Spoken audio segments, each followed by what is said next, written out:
बनता है रोजगार देने का। जी। देखिए, अगर हम अपनी आगे की पीढ़ी को रोजगार अगर हम दे पाएँ, अगर हम उनको। नमस्कार, आप देख रहे हैं दौरा न्यूज़ हिमाचल की आवाज़। मैं शहबाज खान। आज हम आए हैं फतेहपुर। जैसे आपने चेहरे में देखा होगा, हमारे साथ विधायक जी हैं। आज हम जो चर्चा हम करेंगे, बहुत ही नाजुक पॉइंट है। और सबसे बड़ी बात यह है, इन्होंने समय रहते हुए जो इन्होंने कार्य किया और जो इन्होंने काम किया, वाकई में वो काबिल तारीफ़ है। तो मैं आपसे रूबरू कराऊंगा। सर, सबसे पहले आपको तो दौरा न्यूज़ में आपको नमस्कार। जी सर, आपने जैसे जनता के देखा जाए तो 2023 में और 2025 में जो बाढ़ आई, और समय रहते हुए आपने बहुत अच्छे तरीके से मेंटेन किया, और लोगों की जो भविष्य की बात की जाए तो आपने बचाया, और बड़े आसानी से आपने जो लोगों के बीच में गए, लोगों को समय रहते आपने उसको बचाने की कोशिश की। उसमें एक लोगों के दिलों में आपने एक प्यार बना लिया है, और लोग आपको इस तरीके से देख रहे हैं कि आगे चल के भी वो आपको देखना चाहते हैं। और इसके बारे में क्या कहना चाहिए सर? नहीं, देखिए, ऐसा है कि जो भी मैंने किया वो कोई ऐसा कोई काम नहीं था कि मुझे नहीं करना चाहिए था। वो एज अ विधायक, एज अ नागरिक फतेहपुर का वो मेरा फ़र्ज़ बनता है। और जैसे कि हमको पहले ही पता था कि 2023 के अंदर भी बारिशें काफ़ी हैवी थी, जी। और उस टाइम बीबीएमबी से हमको कोई वार्निंग एडवांस में नहीं मिली। ओके। और एक रात में जब पंडोह डैम के जो गेट खुले थे, तो उस टाइम लगभग 8 लाख क्यूसेक पानी एक रात में आया, जो लेवल है पौंग डैम का बढ़ा और पानी छोड़ना पड़ा। और उससे हुआ क्या कि हमारे जो नीचे का एरिया है, जिसमें सबसे पहले आपका बेला ठाकरा आता है, बेला ठाकरा के बाद आपका फिर कौडू बेला आता है, कौडू बेला है, बेला रुडार्च उसको भी बोलते हैं। उसके बाद करते करते जट वैली से लेके आगे प्राल तक जो है पूरा का पूरा एरिया जो है जलमग्न हो गया।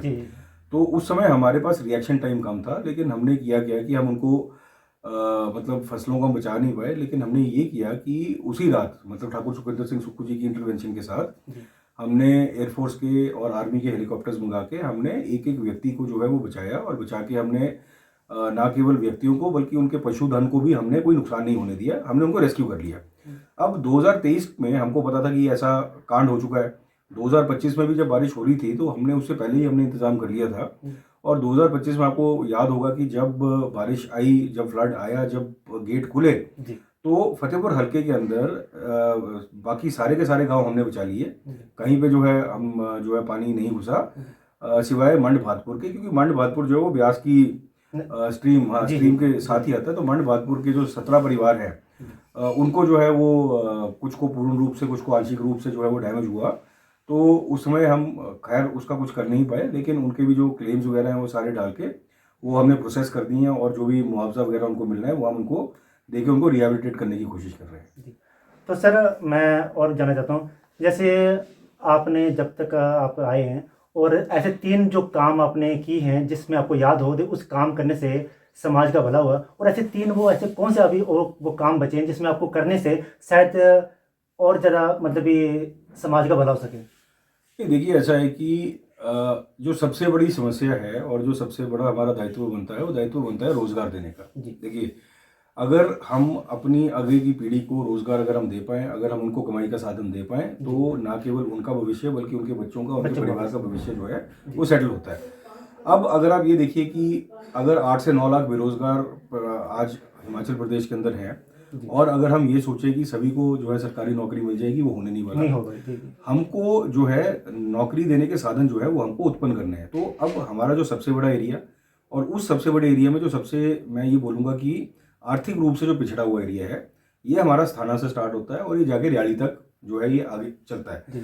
ये जो नीचे वाली बेल्ट है, ये नीचे वाली बेल्ट क्यों पिछड़ी, या इसमें जो है तरक्की उस हिसाब से क्यों नहीं हुई जिस हिसाब से बाकी में हुई है? तो अगर आप इसको एनालाइज करो तो आप ये देखोगे कि हम एक बीच में फंसे हुए हैं। एक तरफ हमारे पौंग डैम है, दूसरी तरफ हमारे पास भूंजा गेट है। रात को 8 बजे के बाद जो है कोई भी भारी व्हीकल इधर जा नहीं सकता, ना माल का ट्रक आ सकता है, ना माल का ट्रक जा सकता है। तो इसमें बेसिकली क्या था कि आर्थिक डेवलपमेंट जो है इस एरिया की वो रुक गई किसी तरीके से, मतलब डैम बनने की वजह से। तो मेरे दिमाग में ये था कि अगर यहाँ पे आर्थिक व्यवस्था को अगर हमने ठीक करना है तो इसको कनेक्ट करना पड़ेगा पंजाब के साथ, हिमाचल के दूसरे हिस्सों के साथ, कि 24 घंटे जो है आवाजाही बनी रहे। और इसके लिए फिर मैं शुक्रगुजार मैं समझूंगा अपने आप को, मैं और शुक्रिया अदा करना चाहूँगा अपने माननीय मुख्यमंत्री ठाकुर सुखविंदर सिंह सुक्खू जी का। 29 अप्रैल 2023 को वो फतेहपुर आए थे।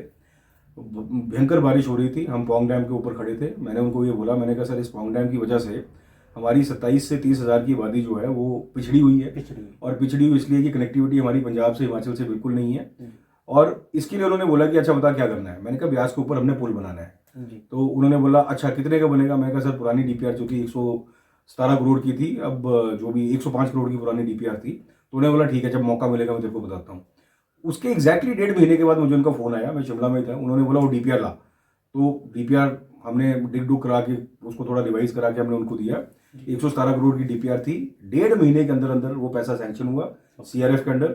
और 108 मीटर स्पैन का पुल, 800 मीटर स्पैन का पुल, जो हिमाचल प्रदेश का अभी तक का सबसे लंबा पुल है, 117 करोड़ की राशि से बन रहा है। वो उसका काम जो है आज हमारा जो है शुरू हो गया। घाटी वाले बैरियर से वो पुल होगा और ये स्थाना तक उसने आना है। इस पुल बनने से होगा क्या कि हम एक इंडस्ट्रियल कॉरिडोर जो है हम इस बेल्ट में हम बना देंगे। जैसे आपने बद्दी बरोटी वाला नालागढ़ सुना है, हमारा जो इंडस्ट्रियल बेल्ट बनेगा इंदौरा के अंदर जो है ऑलरेडी इंडस्ट्रियल एरिया है आपका, संसारपुर टेरेस के अंदर ऑलरेडी इंडस्ट्रियल एरिया है। और हमने मुख्यमंत्री जी से एक इंडस्ट्रियल एरिया जो है वो जगवड़ के अंदर हमने डिक्लेयर करवा दिया, उसके ऊपर काम जो है चल रहा है। तो बेसिकली जब ये रोड बन जाती है, ये रोड बेसिकली डमटाल से लेके जो है ये चिंतपूर्णी तक जाएगी। और बेसिकली डमटाल से लेके अगर मैं संसारपुर टेरेस को अगर मैं देखूं तो इसमें 3 इंडस्ट्रियल एरिया हमारे आ जाएंगे।